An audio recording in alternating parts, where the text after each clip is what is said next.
তুমি যতই বোমা ফেলো প্রতিবাদের অগ্নিমশাল নেভাতে পারবে না। ইয়েমেনের প্রতিরোধ সংগঠন হুতি এভাবেই দীপ্ত কণ্ঠে স্লোগান তুলে নামল মাঠে। মাত্র একদিন আগেই ইসরায়েল বোমা হামলায় হত্যা করেছে হুতির প্রধানমন্ত্রী আহমেদ আল রাহাবিকে। হামলা চালানো হয়েছে সংগঠনটির শীর্ষ নেতাদের লক্ষ্য করে। কিন্তু সব তুচ্ছ করে দিনের আলোতে সানার রাস্তায় এভাবেই হাজার হাজার হুতি সশস্ত্র সদস্য ফিলিস্তিনের জন্য প্রতিবাদে সামিল হয়েছেন।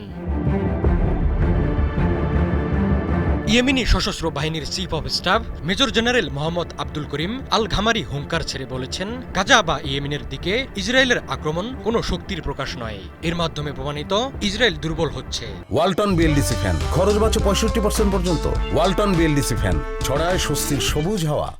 এবং গত প্রায় 2 বছরে নিজেদের লক্ষ্য অর্জনে ব্যর্থ হয়েছে। এই আক্রমণের জবাব আরও কঠোরভাবে দেওয়ার হুঁশিয়ারি দেন মেজর জেনারেল ঘামারি।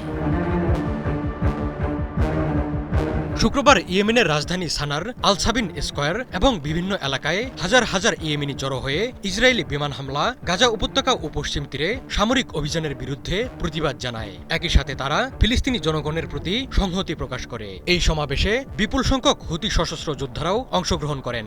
ইসরায়েলের তুমুল আক্রমণের মুখে প্রকাশ্য মহড়ায় প্রমাণ করে হুতিরা দমবার পাত্র নন। যে কোনো সময় যে ইয়েমেনের প্রতিরোধের মিসাইল ইসরায়েলে আছড়ে পড়তে পারে তা ইয়েমেনি যোদ্ধাদের শীর্ষ নেতাদের কথাতেই স্পষ্ট। সানার রাস্তায় জড়ো হওয়া প্রতিবাদকারীরা ফিলিস্তিনের পতাকা নেড়ে এবং ইসরায়েলের বিমান হামলা ও অবরোধের নিন্দা জানিয়ে বলেছেন, দখলদার দেশটির সামরিক পদক্ষেপ ফিলিস্তিনকে সমর্থন করার জন্য ইয়েমেনি জনগণের সংকল্পকে দুর্বল করতে পারবে না। বিক্ষোভকারীদের অভিযোগ, গাজার মানুষরা হত্যা, ক্ষুধা এবং বাস্তুচ্যুতির শিকার হচ্ছেন। একই সাথে পশ্চিম তীরকে ইসরায়েলের সাথে যুক্ত করা এবং গাজা উপত্যকা দখল করার যে চেষ্টা করা হচ্ছে তার বিরুদ্ধে তাদের প্রতিরোধ বজায় থাকবে। ইয়েমেনের এই অদম্য প্রতিরোধ যোদ্ধাদের শত আঘাতেও দমানো যায়নি। ফিলিস্তিনের গাজায় দখলদার ইসরায়েলের বর্বরতার প্রতিবাদে নিয়মিত ড্রোন ও ব্যালিস্টিক মিসাইল হামলা চালিয়ে যাচ্ছে ইয়েমেন। 2015 সালে ইয়েমেনের রাজধানী সানা দখল করে ইরান সমর্থিত হুতি বিদ্রোহীরা। এরপর তৎকালীন প্রেসিডেন্ট সৌদি আরবে পালিয়ে যান। তিনি হুতিদের প্রতিষ্ঠিত সরকারকে অবৈধ ঘোষণা করেন।